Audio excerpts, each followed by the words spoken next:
అప్పుల బాధలు వెంటాడుతున్నాయా? అయితే 6 జేవిఆర్ వారి జాతిరత్నాలు ధరించండి. నమస్తే, వెల్కమ్ టు మనం టీవీ. నేను యాంకర్ సిరి. ప్రస్తుతం మనతో పాటు ఉన్నారు డాక్టర్ శ్రీనాథ్ గారు, ఎండి హోమియోపతి. డాక్టర్ గారితో మాట్లాడదాం. డాక్టర్ గారు నమస్తే. నమస్తే అండి. డాక్టర్ గారు, ఈ ఫ్యాట్ లాస్ అనేది ఈ మధ్య బాగా వింటున్నాము.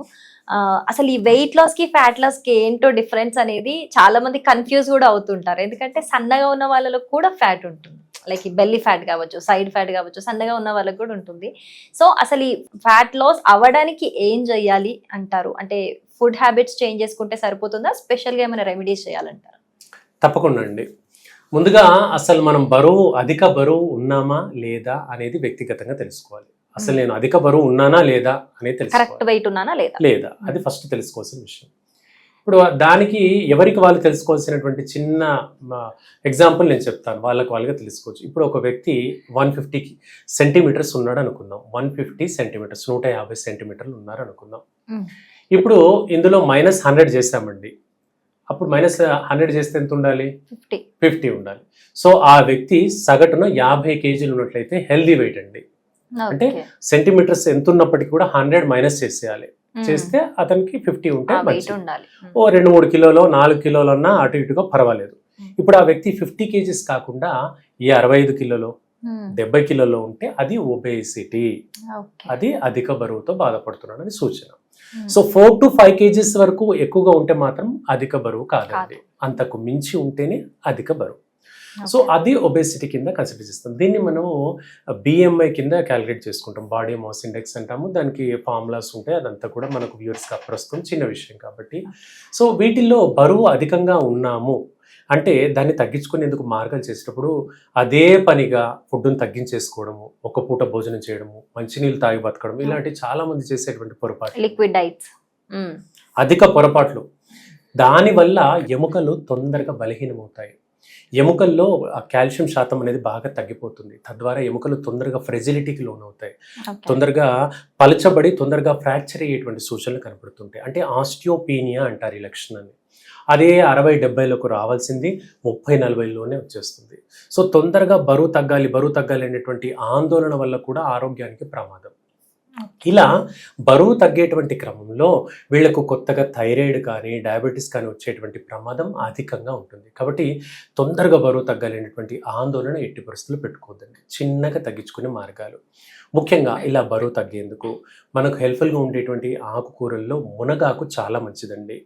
మునగాకు వారంలో ఒక 2 సార్లు కూరల్లో చేసుకొని తీసుకోవడం వల్ల మనకు బరువు తగ్గుతాము. ఇది ఏంటంటే శరీరంలో ఇన్సులిన్ రెసిస్టెన్స్ తగ్గించడం కాకుండా పొట్ట చుట్టూరు ఉండేటువంటి ఫ్యాట్ని కరిగించేందుకు హెల్ప్ఫుల్గా ఉంటుంది. మనం ఆసనాలు చేసేటువంటి ఎక్సర్సైజ్ చేసి కడుపు పైన పడేటువంటి ఆసనాల ఇంపాక్ట్ అంతా కూడా మునగాకు వల్ల హెల్ప్ఫుల్గా ఉంటుంది. అలాగే భోజనంలో వెల్లుల్లి తీసుకోవడం కూడా చాలా మంచిది. వెల్లుల్లిని తీసుకోవడం వల్ల రక్తంలో ఉండేటువంటి కొలెస్ట్రాల్ అనేది చాలా తగ్గుతుంది.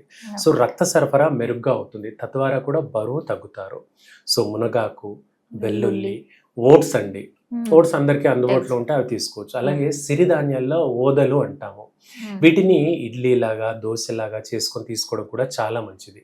మిల్లెట్స్ అండి, రాగులు, సజ్జలు ఇటువంటివి తీసుకోవడం వల్ల, అంటే ఒక పూట భోజనానికి మిల్లెట్స్ తీసుకోవడం కూడా చాలా హెల్ప్ఫుల్గా ఉంటుంది. వీటి వల్ల కూడా బరువు తగ్గుతారు. అలాగే ఉడకబెట్టినటువంటి శనగలు, వీటి వల్ల బరువు తగ్గేందుకు హెల్ప్ఫుల్గా ఉంటుంది. అలాగే వర్షాకాలంలో మనకు అవైలబుల్ ఉండేటువంటి పళ్ళల్లో పనస పళ్ళు దొరుకుతాయి. ఈ పనస పళ్ళల్లో కూడా బరువు తగ్గించేటువంటి గుణాలు ఎక్కువగా ఉంటాయి. వాటి లేయర్స్ని తిన్నా, అలాగే సీడ్స్ని కూడా వేయించుకొని తిన్నా కూడా బరువు తగ్గుతాము. తొందరగా ఆకలి అనిపించదు. తద్వారా శరీరంలో ఉండే ఫ్యాట్ అనేది నిదానంగా తగ్గుతుంది. అండ్ బరువు బ్యాలెన్స్డ్గా ఉండేందుకు ఈ ఆహారం హెల్ప్ఫుల్ అవుతుంది.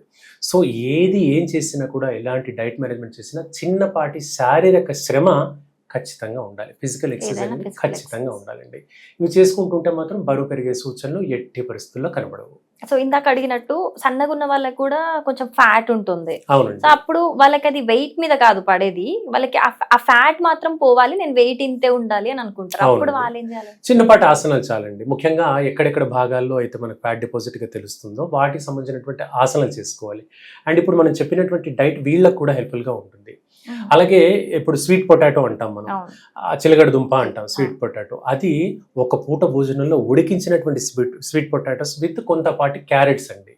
ఒక 2-3 క్యారెట్స్ స్వీట్ పొటాటోస్ తింటే కూడా భోజనంలో, అంటే భోజనం బదులుగా అది అలా తీసుకుంటే కూడా సరైనటువంటి గ్లూకోజ్ శరీరానికి, కార్బోహైడ్రేట్స్ అందుతాయి అండ్ బరువు కూడా ఖచ్చితంగా తగ్గుతారు. ఇది సన్నగా ఉండే వాళ్ళకు చాలా హెల్ప్ఫుల్గా ఉంటుంది. ఓకే, రైట్ డాక్టర్ గారు, చాలా నీట్గా ఎక్స్ప్లెయిన్ చేశారు. Thank you so much.